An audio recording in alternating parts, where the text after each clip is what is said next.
Welcome back to the weekly CeltsAreHere Flagship podcast. It's myself, Declan, joined by Quinny.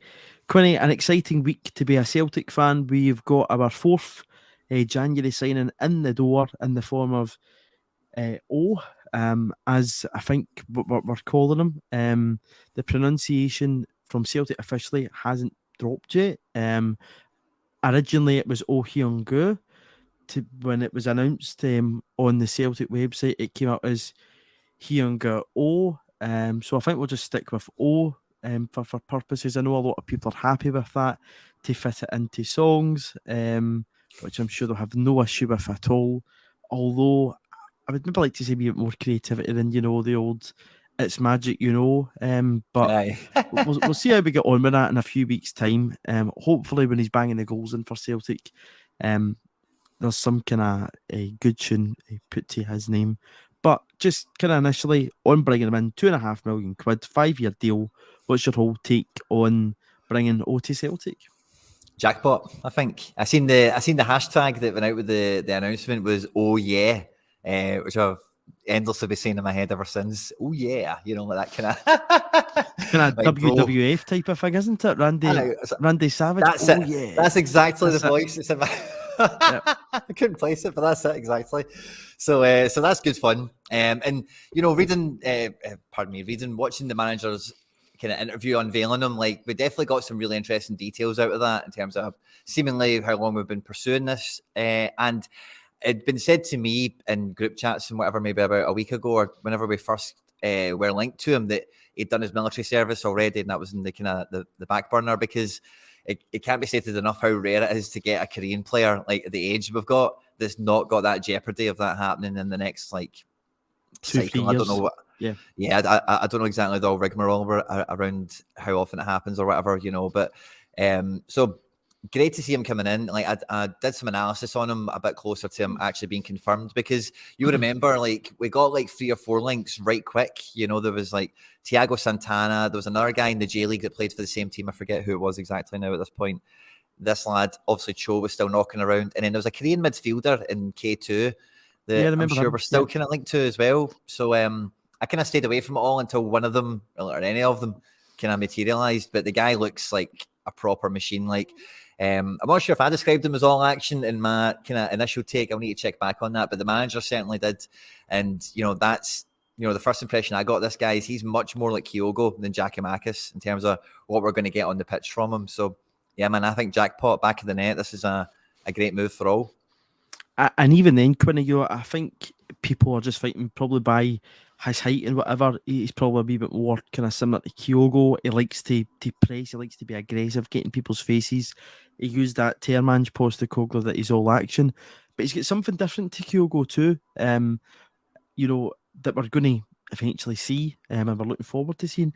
But it is interesting in terms of, I remember, and I had to look back when the deal was announced, that Ange Postecoglou actually mentioned the K-League as a market to explore in December 2021. So it's obviously evident that Celtic's been looking at options in South Korea for a good wee while now, well over a year.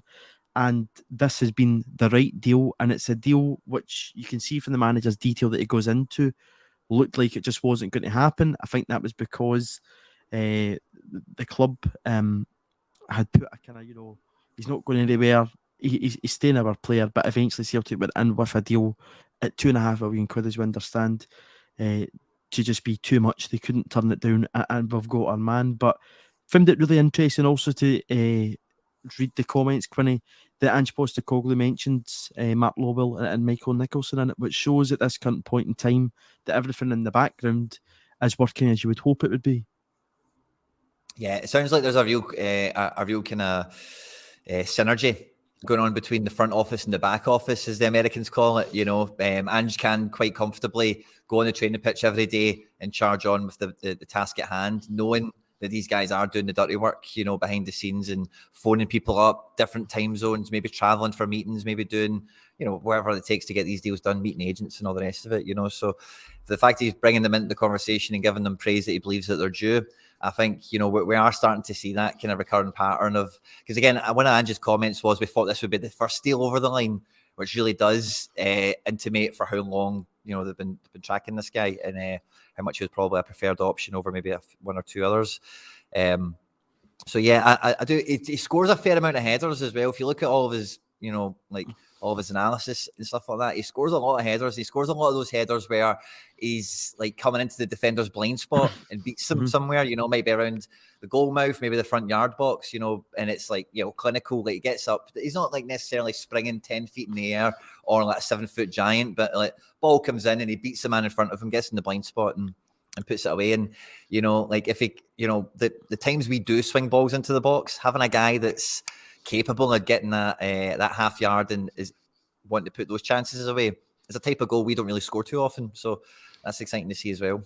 It's not, and the manager also put a bit of emphasis on the fact that the team he's joining us from didn't have a great season last year. His goals practically kept him up, but shows those different characteristics that I'm talking about, that comparison between him and Hyeongyu, and that, for Kyogo's sake, there's a lot of chances created in the Celtic team. We've got flair players all around them, whereas I think for a large part of the last campaign was kind of carrying the team off his own back, and at 21 years old, a bit younger than that, obviously, and because it was a season ago, it says a lot probably about him as a character and individual. Just to kind of read out those comments, Quinny, the manager said, I'm really pleased he's someone that Mark Lowell and myself identified really early on. As you touched on there, we thought we'd be the first one through the door, but it's fair to say that it's taken a while to get the negotiations done and get him here. It's really credit to the player himself and to Michael Nicholson for their perseverance, because there were times when I thought it wasn't going to happen, but they've both persevered to get it done. That is music to all our ears. And it's interesting now, kind of reflecting back in the past few weeks, that the main target appeared to be Cho Gu-sung, obviously also playing in the K-League. But again, it kind of puts the cat amongst the pigeons in that what the media are reporting on and different reports. We know that Cho's agent, did clarify that there was an approach from Celtic in this. Listen, that deal might not be completely done. It could be something that we revisit towards the back end of this January window, although I think that's highly unlikely, even though it'd be absolutely cracking. I would love nothing more than us to have 3 strikers at the club, or it could be a case that it's one that we maybe look towards in the summer, because, as I say, his agent has clarified that there was interest from Celtic. But what's your thoughts on that? That it's quite interesting, that they identified, and by the sounds of it, had they also managed to get a deal over the line, you'd have brought Cho Gu-sung in too. And obviously you've mentioned the link there with the lad in the K2 league. Yeah. Well, at this point, I wouldn't rule anything out, to be honest with you, because it doesn't ever sound like we gave up on it sounds like the manager got disheartened at certain stages, of course, but it maybe sounded more like it was not going to be a deal for today. It might have been a deal in the summer, and they tried to then push on for the Cho deal to get done. But I think if both of them came through and said, bids accepted, deals done, the manager just said, bring them both on, right? Let's have them.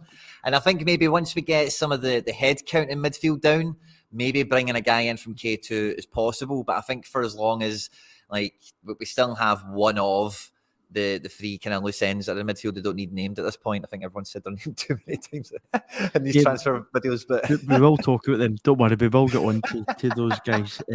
Because, listen, it's part of the conversation here when you're looking at your incomings and outgoings and how Celtic, evidently when we're on next week and the transfer window door is bolted up until the summer and the chaos starts again, we'll all need to reflect on where we're at in the window. But just in terms of the signing, I think it's exciting that again we're entering a new market, Quinny, that we've not touched for too long. Celtic, obviously mentioned that we'd had Chaduri and Ki Sung-young as Celtic players previous, but again, that's been our only ventures, I think, into the South Korean market. And as I keep saying, for Celtic to try and progress and compete with teams at Champions League level, we need to do something a wee bit different, because we've not got the spending power to go out there and spend 25-30 million quid.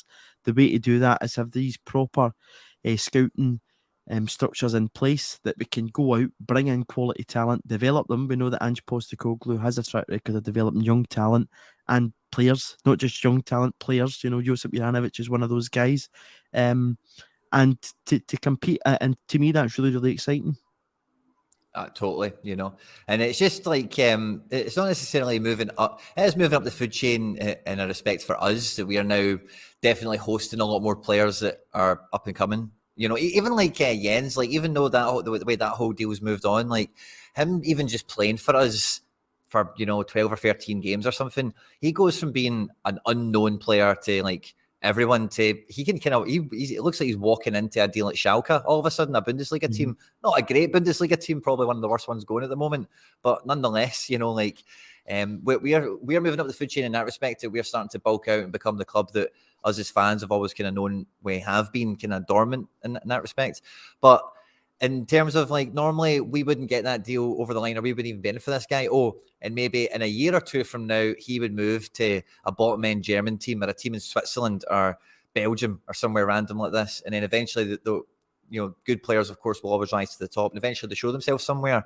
And then some tubes on a podcast somewhere will go, oh, I can't believe once upon a time this guy could get transferred for £2 million. How did everyone miss it?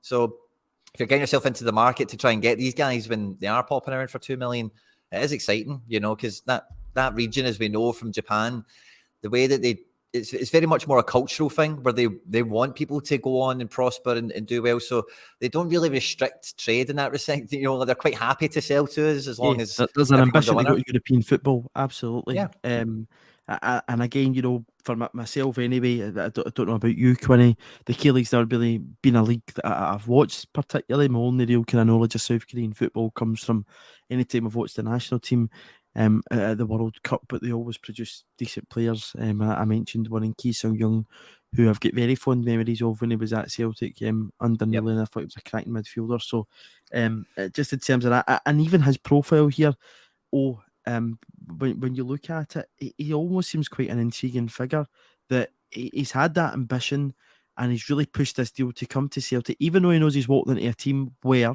the manager last week said, game time isn't guaranteed. He knows that. He's coming in to compete with a striker who hit his 20th goal in all competitions at the weekend. So he's coming in here with real ambitions, but he's not scared to do that. And the fact he's went away and done his national service, you've also read that he gave up his World Cup place for Song Heung-min.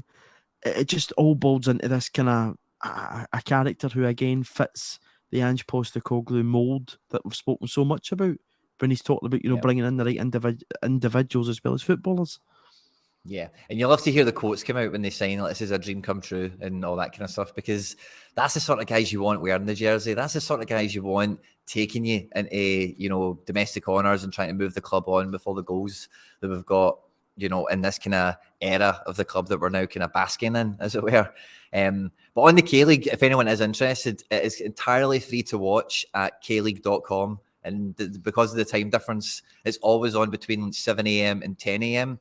So if you are ever absolutely stuck with something to do and it's in season, it's completely free. I don't think it's always got English commentary. It sometimes does. And it streams pretty well. It's like kleague.com or whatever, if anyone is interested. That's a good shoot.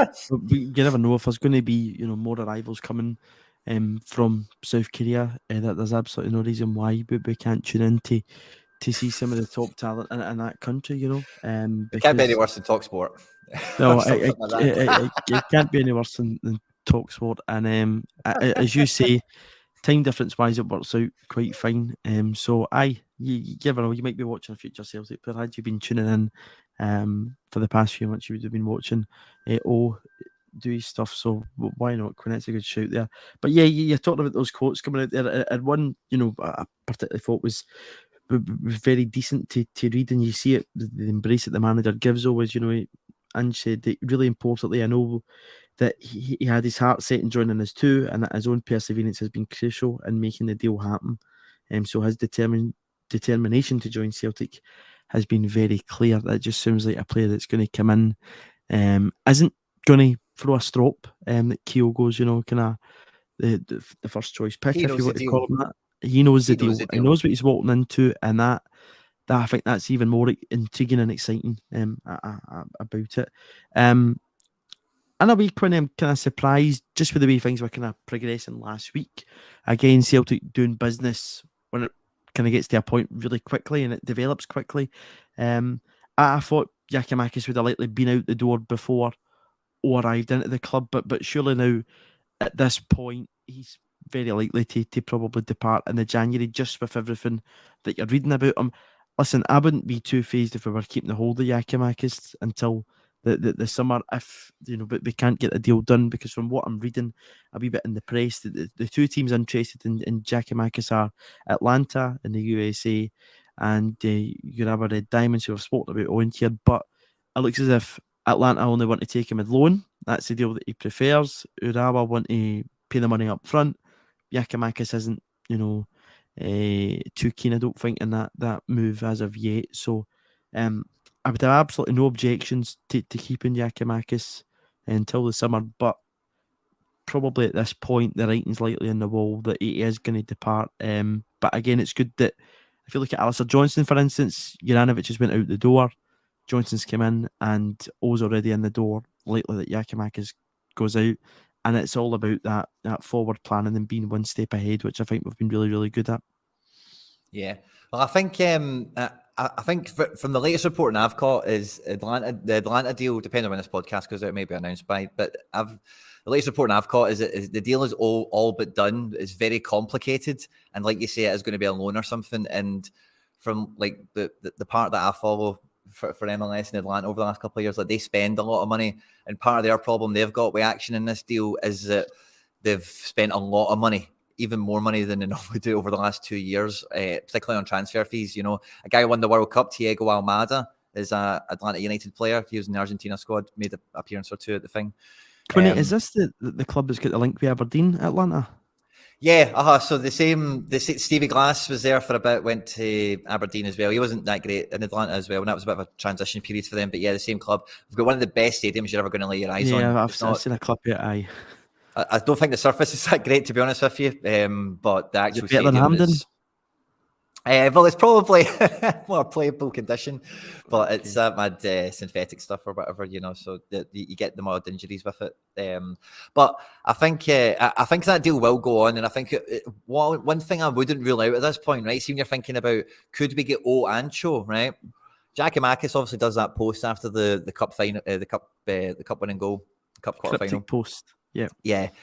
The MLS transfer window doesn't close when our January window closes, right? So if this deal is complicated and protracted, we could have Giakoumakis in February and the deal could still go ahead, for example, And likewise with bringing, actually, no, our window does close, so we couldn't bring anyone in later. But point still stands, like if there was even that whole, we can't get a third striker in, well, do you know what, Atlanta, their season starts a month today, so it kind of does need to get his skates on if he was going to be there. But like, maybe we do hang on to him for a week or two extra into February. The deal could still go ahead, obviously. Blah, blah, blah. Something to think about. Yeah, you just never know. As I say, if it is so complicated, it's just important that I think Celtic do what's best for the club in this circumstances. And with him having such a long-term deal at the club, that we work it properly. But again, as I say, I'm happy that we've brought both replacements in before the players actually left the building. I think that's really, really important. And it's interesting reading. I just said to you before we came on that Chris Sutton was kind of looking at it as a kind of gamble. He's a pundit who I've got a great respect for. I like listening to his opinions in football. And I think he'd have been probably rather keen to keep somebody like Giakoumakis, as you said before we came on, better the devil but I think the manager is so keen to always evolve and progress.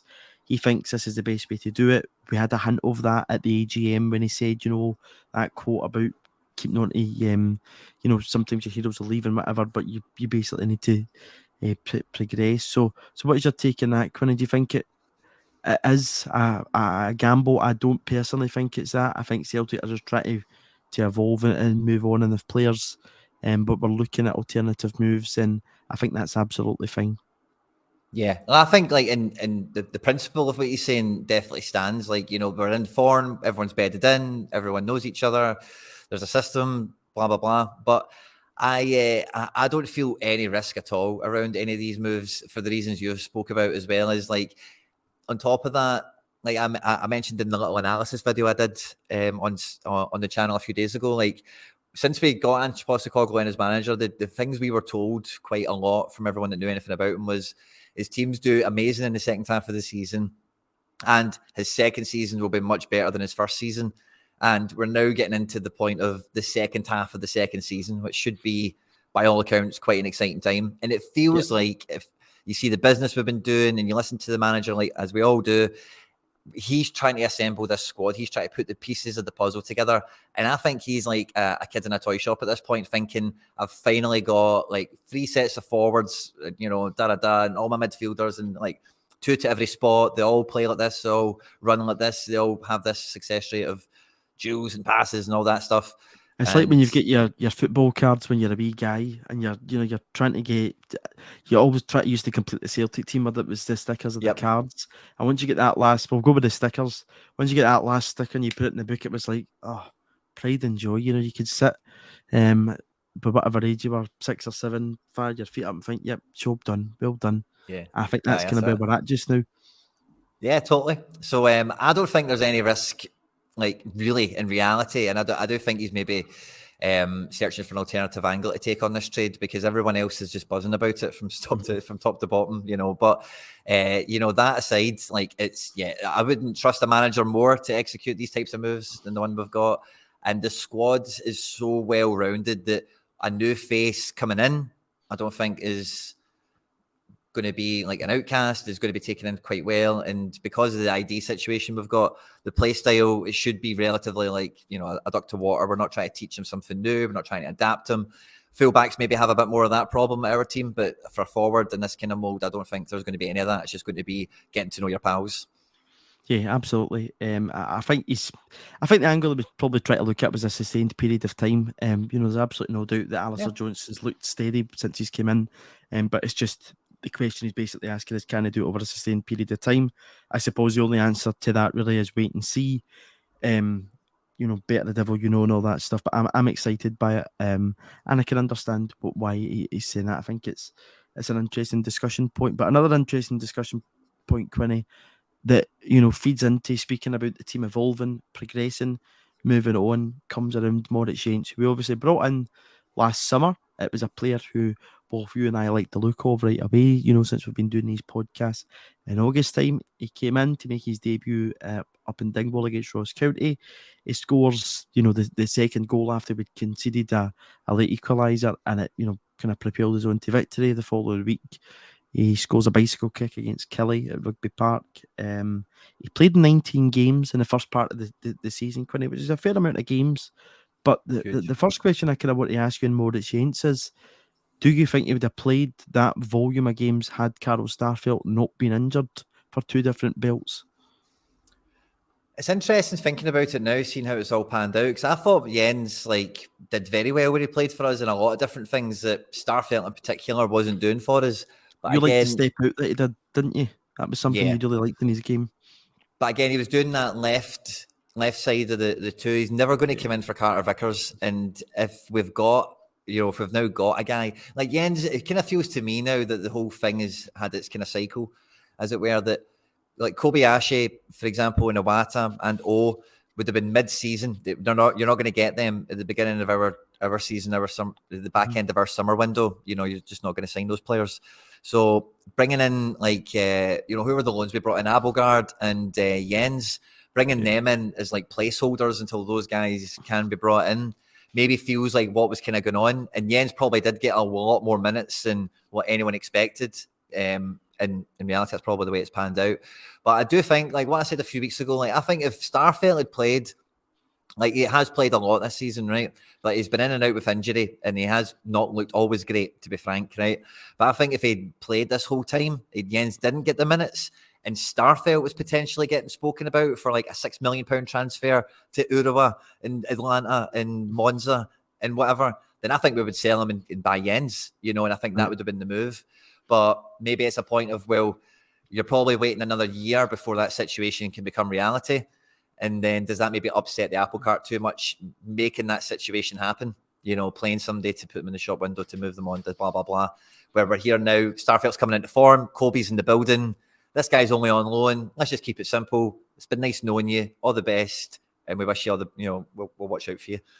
Yeah, and that's, as it was, I think it's benefited both parties for different reasons. As you said earlier on, it's lifted against his profile that gave him a chance to play Champions League football, to play up against, some really top quality oppositions. Moritz at Shakhtar, who's got a 100-year contract at Chelsea, obviously now, and then the boys at Leipzig and Real Madrid. So and he had much like the rest of the Celtic team, had a decent game against Real Madrid.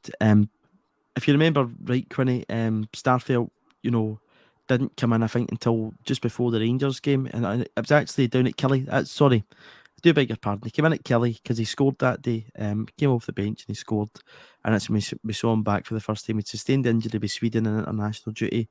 Came back in. He plays the Rangers game, goes off injured. I think Jenz came on as a sub, and then that's kind of Jenz back in the team. And then even towards the end of that break, it was in and out between the two of them. But after the break, it's been Starfelt and Vickers primarily. Kobayashi's now came into that setup. Placeholders, I think, is probably the correct way of putting it. To me, it's almost kind of been like a kind of stopgap in the system. And again, Celtic knew what the fee was. I think it was around 3 million odds, possibly upwards. Had we wanted to sign them permanently in the summer, which is possibly something we're not looking or willing to do so.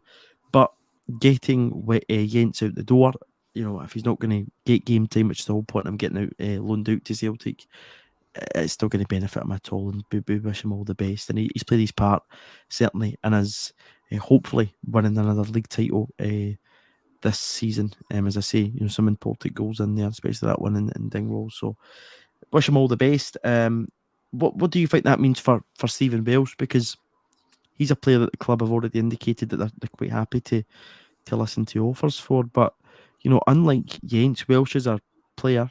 It's just where minutes come for him at this point in time. And obviously, at the weekend there, in the 5-0 Cup victory over Morton, we see Big Boss and Labo come on for his senior debut. Yeah, well, the manager, you've been talking him up on this podcast, and the manager has been talking about him with recurring frequency, both in a while. So I think, like, if you are going to try and clear a path to develop this guy, then Welsh definitely has to go get a loan, maybe a transfer, depends on his own situation and any team that would be interested in him, what their preferred option is, because not everyone's going to be queuing up outside your door to take one of your guys on loan for a year to play him every week, develop him and give him back to you worth more money than what they, in the first place. So it's one of those deals where sometimes the optimal situation isn't available, and it's just like, well, maybe you need to sell him. But I think we agree on this, that, like, the manager does seem to have a spot for him in the squad, and the club does value He seems to like him, his grassroots nature and what he kind of gives to the squad. From even the report that came out initially about, Celtic willing to listen to offers, it was made clear in I think it was Sky Sports that broke it, that, the manager's keen on him, but he knows that for his development, he needs game time, which both you and I know it's just not going to happen to Celtic at this point in time. So that's one to keep your eye on with A2. It looks as if Moritz is probably definitely going to head back to Lorient before he goes elsewhere, looking likely to be Bundesliga with Schalke. Welsh, we don't know anything about as of yet. Much like Moritz, Oliver Abelgard, another one who we brought in on deadline day in the summer. I think we're actually a wee bit excited about his transfer because we knew it was a position that we needed because of the other players in the engine room that was there as the backup, being primarily Yusuke Adeguchi and James McCarthy. But Abelgard came in. Quinny, do you think there was a potential in his move that we did business with Ruben the season before bringing Starfelt in? We'd obviously got the business over the line for Seatak Sabanovic. That was one that we saw a club and thought, yep, we could probably nip in. He's a decent enough player for the squad, and just take him in loan and see how it works out. Do you think that was a potential in it?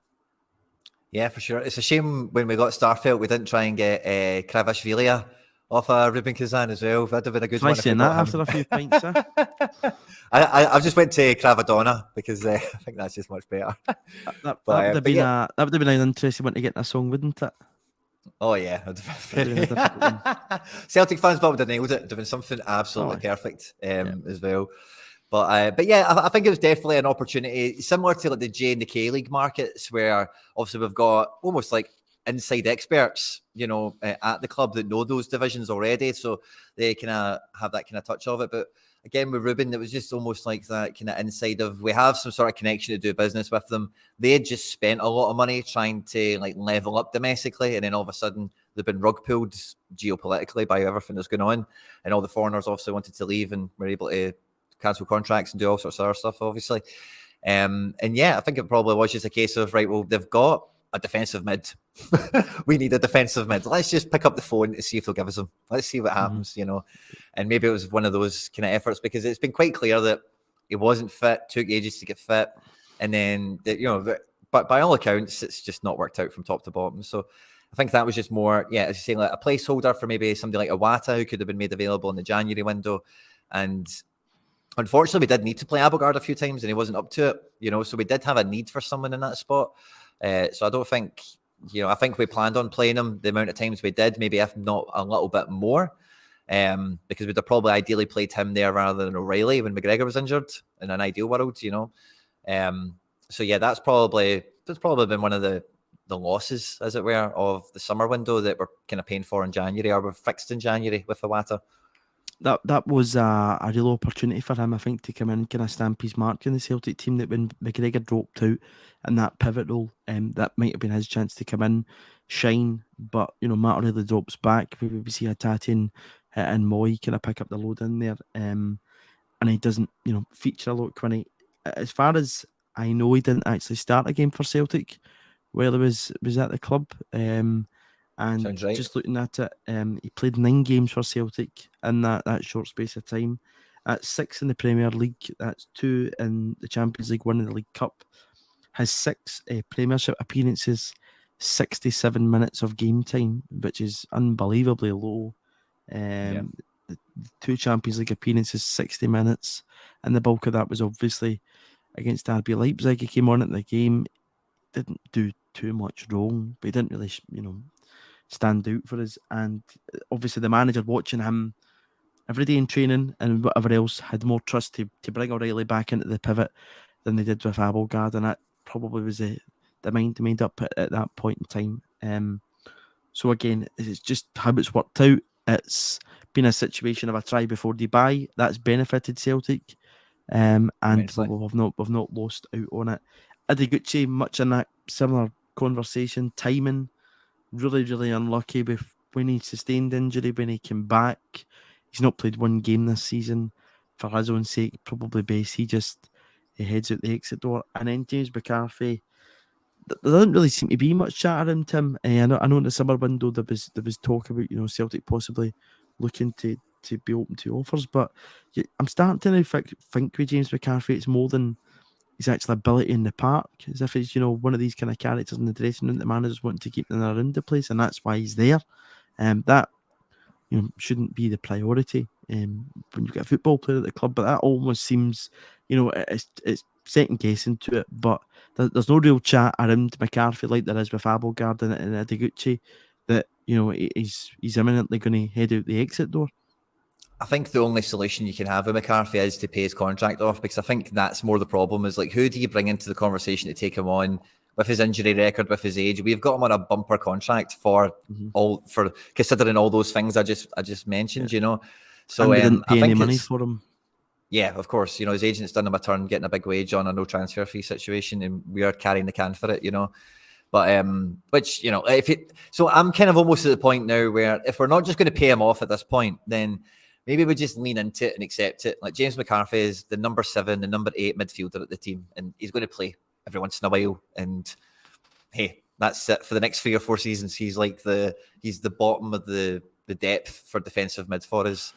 No matter who's injured, no matter who comes in, who leaves, and all that stuff, and you just maybe wait until he hits any patch of form that someone is like, okay, we could take him. You never know.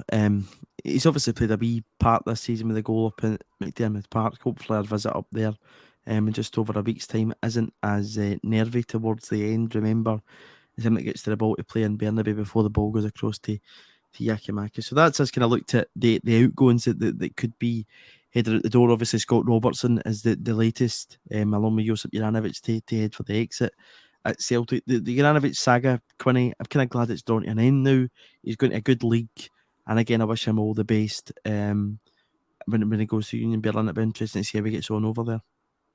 Yeah, I think he'll do really well. I think their next game this weekend is a Berlin derby, and they're away, so that would be a good kind of good debut for him, eh?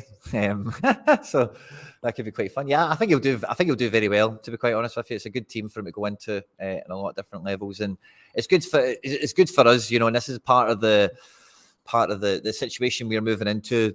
The Celtic fans should want to see happening is like you want your player to leave, go somewhere and be successful, and then people know, oh, they got him from Celtic. You know, it becomes a thing.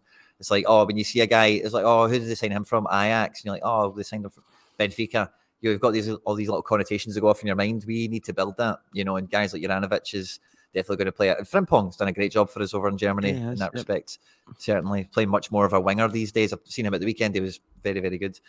There's a lot of chat about him leaving Leverkusen, wasn't there, this window, but nothing's actually came of that. Probably hold off to the summer with him, do you think? He'll be over 50 million, whoever buys him. Like maybe over 30. It depends who he goes to, but I think he could be a huge deal because I see Leverkusen are playing him right wing over the last couple of games. He is also meant to be a right back. So again, depending on who is buying him and what position they're going to pay, you know, like he's really good. He's really good now. It's hard to really. He should have got a goal at the weekend. But the guy that crossed him the ball was offside. You know, it wasn't even his fault. You know, so he should have scored at the weekend. Poor Jeremy. Poor wee Jezza. Oh my days. That's that. Oh my days. Remember that. But another former player that is looks as if he's going to do his turn is Big Musa. From what I'm reading, it looks as if he's actually going to go to Villa in the Premier League. And Celtic has a buy on in that, so that's another one to keep our eyes on for the rest of this window. Tomoki Iwata debut last weekend against Morton. I know you can't really judge a player too much when it comes off the bench, but it's going to take him a wee while, I'm sure, to get up to speed. You're probably maybe looking at this nice wee period coming up, Quinny, between, you know, Dundee United away, but the home game against Livingston, away up to St Johnstone, and then a Scottish Cup against St Mirren. Probably a kind of nice bedding in period for him, and obviously now he's been on the park, he's ready to go. Yeah, well, those 3 games you listed there before the St Mirren match, they all come within a week, you know. So we go Dundee United at the weekend, Livingston on the Wednesday, and then weekend again with St Johnstone.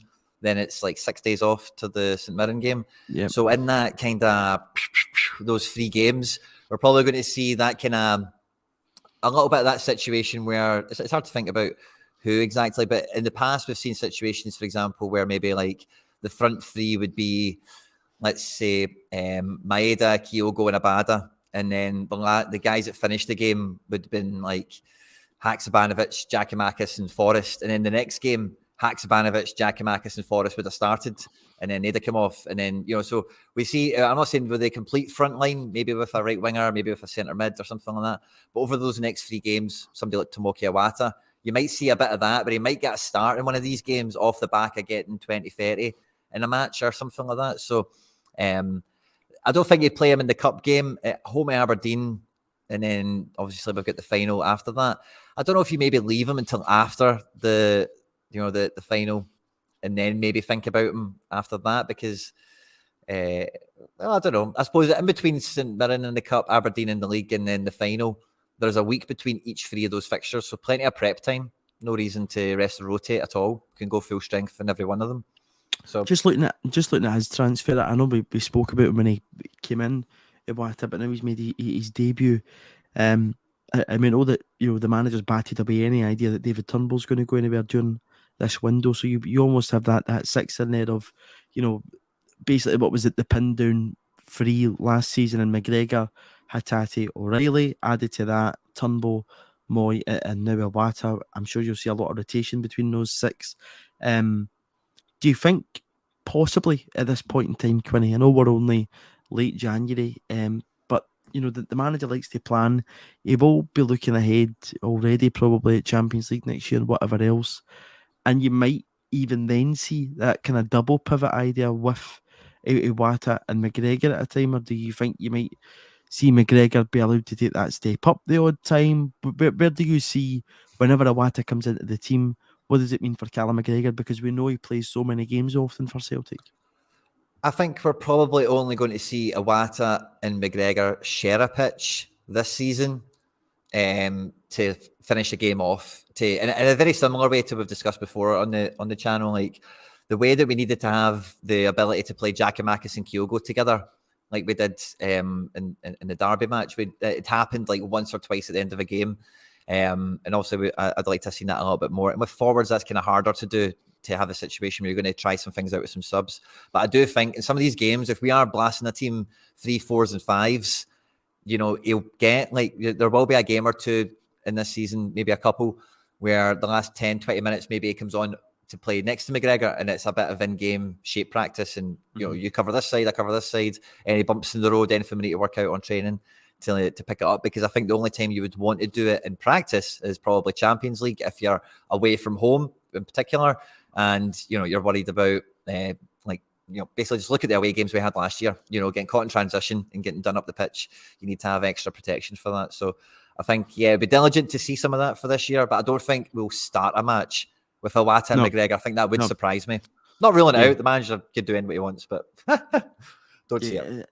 It's interesting, and it's great that we've got, those options there. It's 6 really top midfield players, rotation in there. I mean, if you look at the volume of games that David Turnbull played up until January last season, Quinny, it was probably just due to having very little options in there until we actually brought in, Rio Hatate and Matt O'Reilly, bulked it up a bit. Then Moy comes in the summer. So, midfield, the engine room is looking good just now at Celtic Park, and I'm excited to see how that continues to progress. There's a lot of nice variations and rotations that can happen in there, and we'll just see how it goes. But I mentioned it early on, Kyogo, 2 goals last weekend against Morton. He's hit 20 for the season, which has matched his record for last season. He is becoming unstoppable for teams. And, what do you think? Do you think 30 goals this season? That's what I'm thinking he's going to get now if he avoids injury. I think it must have been a week or two ago. I think we're talking about how many goals Kyogo would finish on. We're reckoning he would smash 30. I reckon it's probably safe to say he could go 30 in the league, and then she'll just go from whatever he gets in the cups as a bonus, because, I don't think O is going to start too often in this season, particularly until the league and everything's wrapped up. I think he's going to take that Giakoumakis role, coming on every game for between 10 to 30 minutes. No problem for the majority of this season. While the games are spread out once a week as well, I don't think it's very likely we see Kyogo ever start on the bench now for the remainder of the season. And with that kind of increase in tempo that we can have in that Giakoumakis Kyogo situation where we used to have, sometimes we would think, it'd be better if Giakoumakis started this game because we could have played a bit like this and maybe went a bit more with crosses and hit him on.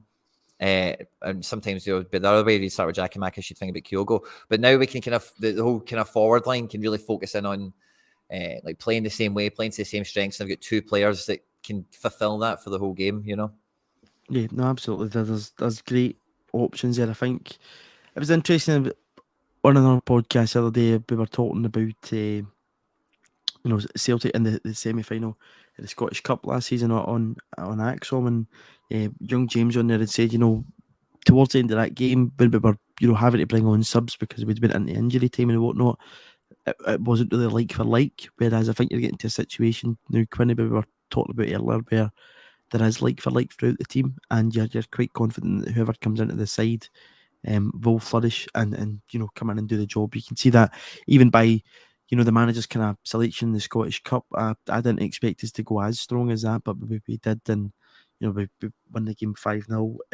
It's not one to talk probably too much about. We got the job done. I think we're probably just disappointed we didn't score more goals in the second half. I know it's only Championship opposition, but Aaron Moy is currently a real game just now, and it's something that the manager indicated before the World Cup break that he would hit this patch of form, but he's been absolutely excellent since returning back for the World Cup. Yeah, he's been absolutely fantastic, and he's having that extra, and especially with the age he has as well and the experience he has, because it's great having a team full of young and up and coming guys and all the rest of it. And of course, we've got McGregor, Joe Hart, and goals, but you do need people on the pitch that can remain calm, can stay composed, stick to the plan, know the game plan inside out, will live and die on the manager's words, and will action all that on the pitch. And I think we knew he was going to probably be like one of the kind of managers, lieutenants coming in, having worked with him in the national team, etc. In the past. But what he's now starting to put on the pitch, he's really linking up with the rest of the team, and it feels like his attributes are getting maximised. And this is definitely, I'm going to say it, this is definitely the best team he's ever played in. So surely we can only ever get the best version of him that he's ever been, and I think we're starting to get that, which is great because it puts O'Reilly under mad pressure to get back to his best. And it should only improve him as a player as well, because you've got somebody who's, that age gap said, or Moyes played at such a top level with Huddersfield and Brighton in the Premier League, that, a lot of that knowledge will also be passed down to the like O'Reilly, who we forget is still only 22 years old, I think. So, Yeah. or 21. So, that'll pass down onto him. I think he's 22, sorry. And has Moyes' position in the team possibly surprised you? Because I think we all thought, kind of back to what we were talking about there with Awata, that he would come in, Quinny, and be a kind of, the sixth, the pivot or whatever, but he's almost playing as a 10 in our team, and he's strolling it every single game. He's absolutely strolling it. Yeah, well, I think because we don't look at the guy and think, oh, he's quick, or he's this, or he's that, he's going to dribble. You think, oh, he's more than likely, we know he can do a bit of everything, but he's probably going to be more of a defensive player in Ange's team because he can't break the lines with the run. But when a guy's get that kind of artillery in his boot, then you want him as close to the final third as often as possible that you can get him. And even when we are like defending our own third and we're looking to spring one quick, he's the first guy you want to give the ball to, because if you need to play a ball 30 yards on his left foot or his right foot, he's got it in him. And I think even in the team that we're at, he does struggle physically at some parts of the game. It's quite obvious to see at some points. It's not a slight on him or a fitness problem or anything, but it's just every person in the world has limitations to some point. But he's similar to Rogic in that sense, that his positives far outweigh any negatives. That the rest of the team's positives also carry a bit of his negatives as well, with the kind of pace and everything that we've got in and around defence and midfield. So I've been quite surprised at how forward he's been played. Definitely. And I think I've been quite surprised at how quickly he could be in our best 11, on current form, because I thought O'Reilly, Rio, and McGregor was virtually untouchable. I think it still pretty much is. But if someone's going to break that up at this point in time, it's only going to be Moy. Absolutely. And as you say, the manager knew all about him from the national setup. He knew what he was getting. When he came into the club, some people were saying, Celtic working in the cheap here, but I think a lot of us, including myself, had said, had the situation with COVID not had happened, and China with such strict lockdowns following on from the rest of the world kind of opening up, you wouldn't have got Moy in a transfer situation that he was. You'd probably be paying for about £6 million for him, and it's worked out that he's happy here. His wife's Scottish. He's happy in Glasgow. Blah blah. It just fits. And really, really nice at this point in time. And he is looking to get better and better. And I think he's going to be a real important player towards the back end of this season and get on to hopefully win that league title once again, Quinny. Just in terms of how the team is shaping up, it's a really exciting period of games we're going into. We've got a cup final in less than a month's time. That's going to be obviously a real tasty game. But looking at league games before that, we can put ourselves in a hell of a good position but before we actually entertain Rangers at Hampden. And I think possibly by then, you could be hitting the end of February and thinking, yep, this is probably wrapped up and in the bag for Celtic.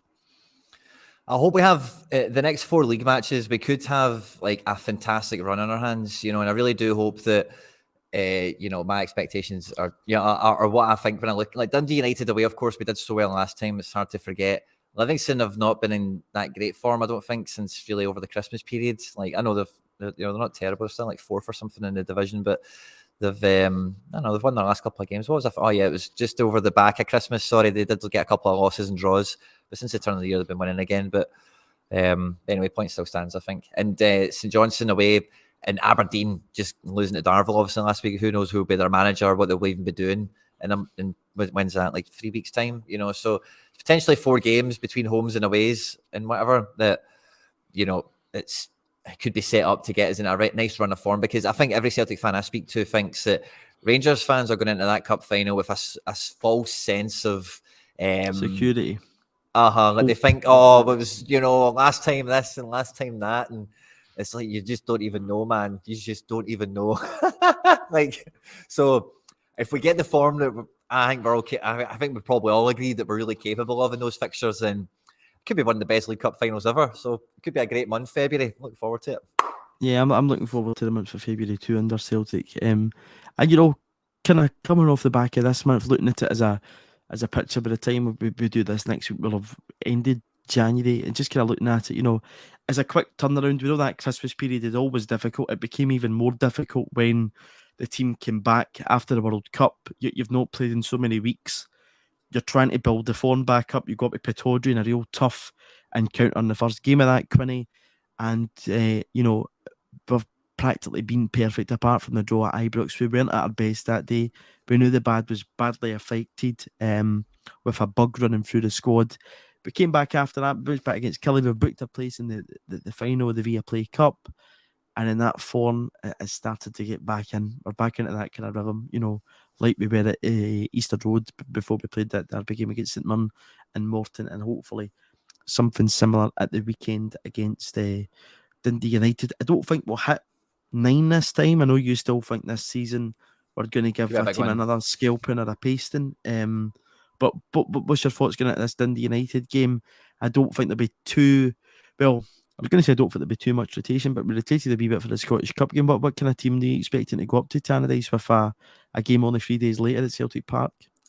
Now, the team at Tannadice will be exciting, and I think it goes full strength right now. What I would also add into that is, again, previously when we've played Dundee United away, I'm pretty sure Jenz started that game, and so I think Kobayashi Starfield played that game because he scored. He scored. There's a game. Was it Dundee United away? Anyway, I'll go and check it out before I say something that's incorrect, right? But I've got a feeling Kobayashi is going to play in this game alongside Carter Vickers. I don't know why, but that's my gut feeling that. But I think Taylor will probably be back as well. He's been pictured in training, back from his hamstring, whatever it was, early last week or something. So I think Taylor could be back in. So we could see the first ever back four of Joe Hart, Taylor, could be UK, I think it will be, Carter Vickers and Johnson. That could be like the first time we see that defence line out. And I think away from home against Dundee United, the manager could easily play that kind of team where Kobayashi can play on the left side and Alistair Johnson can obviously bomb down the right. Midfield, I think he'll go Moy over O'Reilly. And up front, I think he'll go Dyson, Jota and Kyogo. Okay, that's a good shoot. It's going to be interesting to see how we go. Obviously, plenty of options to come off the bench in that game too, Quinny. So we'll see how we go with that. It's been a kind of strange transfer window. Obviously, next week we'll probably look at it as a whole because everybody's not went out the door. But you never know, as you say, earlier on, we don't know who could be the final piece of the jigsaw to come in. Do you think we're going to see any shocks in this next week in terms of possibly another arrival? Do you think that's maybe asking for too much? I think we're done at this point in time. I'm not ruling it out. I'm totally not ruling it out. Anything could happen. It could be Cho, could be anybody. Like, honestly, I would not rule it out at this point. The manager loves to tell a porky pie. We spoke of that already. Like last week, what was it? No bids, no nothing. And then we signed this old guy, and it's like, oh, we've been working on this for months, and I fought tons of times. I was losing sleep over this deal not getting done, So he only tells us what he wants to tell us, So like, and they could have 3 players up their sleeve for all I know, and it would not surprise me one bit. See, in terms of the manager, Quinny, as well, it's not something we actually spoke about earlier on, but we had that chat around Jura. It was really kind of nice to see him give that nod to Tony Ralston when he was talking about Juranovic going out the door, because, I think everybody's just assumed that with Juranovic leaving and Alistair Johnson's coming in, that's going to be Johnson's position to lose. But, very good nod to Ralston, and you know what, he's a player that he really likes. He's still young, and he's still going to get a chance in the team. But also, I thought he handled the Juranovic situation towards the back end of it there. He did all that zilch, nada, nothing stuff. Then eventually when the deal gets done, it was the first, kind of real Ange player departure. Obviously, we saw Edward and Christie and Dyer go out the door under Ange's watch, but it was the kind of first Ange player to go out the door, and I thought we handled it terrifically well. And I thought the way, he spoke about the player and, wishing him all the best, etc., and understanding why he wanted to move on was absolutely fine. What was your take on his comments after the Morton game?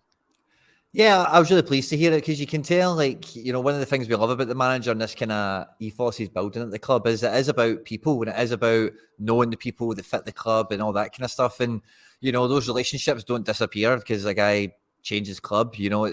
it's like, you know, if me and you weren't doing this podcast tomorrow, I was doing one on our channel and you're doing one on a different one, so like I would be like, oh, well, screw that guy, you know, like it's just that's what happens. Sometimes people do other things or whatever, and not saying that anyway, but like, but you know, sometimes in football it's just much more like you hear managers talking about players when they leave, and it's just much more of like the copy, you know, like it's a great servant to the team. We wish him all the best in the future, and that's the kind of the end of it. But when you listen to his comments about him, you can tell that he's actually genuinely buzzing for him, and he hopes to see him. He genuinely hopes to see him do well, and I think we would all echo that. You know, JJ's been cool for us. I like him.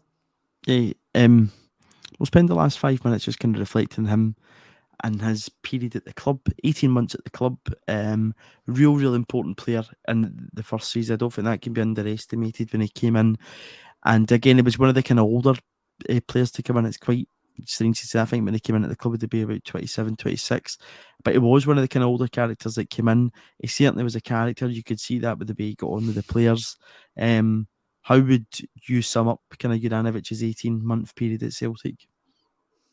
I think probably above expectation is probably quite fair. I think whenever we sign these guys, and it's always that little bit of promise. Oh, it's a 2 or 3 million guy. Oh, he's an international for this country, or he's a youth international for that country, or whatever. Very often they don't come anywhere near the level of success we've had with Juranovic. So I think, like in that context, he's performed above expectation. But by all accounts, when he did come in, we were all quite optimistic he was going to be the part, and he did deliver for us. He wore the shirt.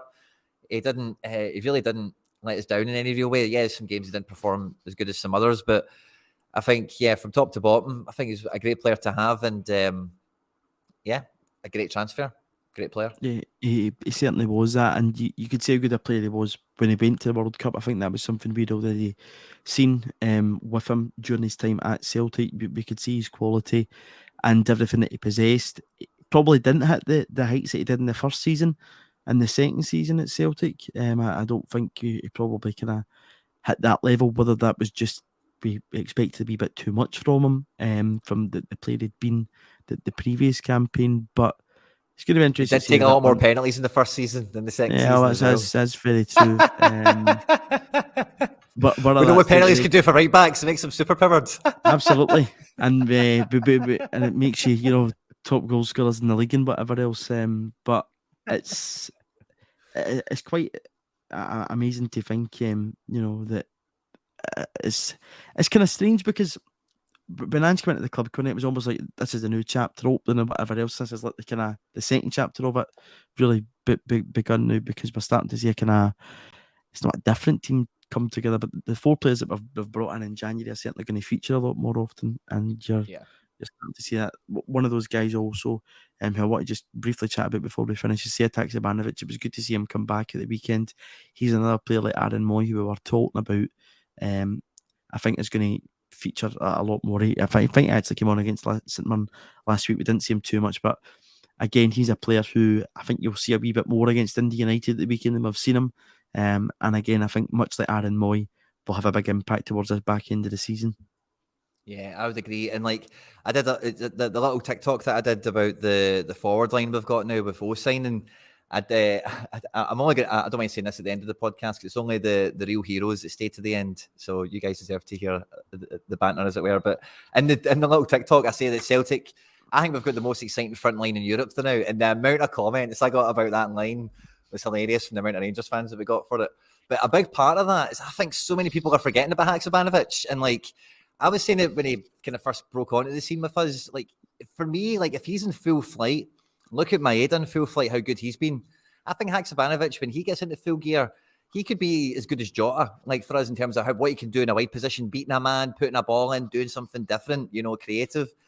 And he's been like missing for like 2 months. And when he comes back into the mix on top of everything else that we spoke about, I think Haksabanovic, because again, with that try before you buy stuff, I think we've already intimated that we're going to sign this guy. I think we've already said we've seen enough. We're going to pay the money. Yeah, I think he actually joined in a permanent deal, Haksabanovic, so I don't think we need to worry about that. But yeah, much like Maeda and that kind of similar conversation, when he gets that form and he gets that pace, he's unstoppable. A really different player to catch. As always, thanks for all our listeners on the pod. It's always great to catch up and talk about Celtic. As I say, thanks for that stuck with us through this January window. We've been talking just like the football fans as we do, but we didn't really have any inclination of how this would finish this window. We got those reports early out about Juranovic and Giakoumakis. We've spoken through that. Juranovic has left. We'll see what happens with Giakoumakis. We've brought 4 players in. But if you've enjoyed this, please do like the video, subscribe to the channel. Quinny, pleasure as always chatting to you on the CeltsAreHere Flagship podcast.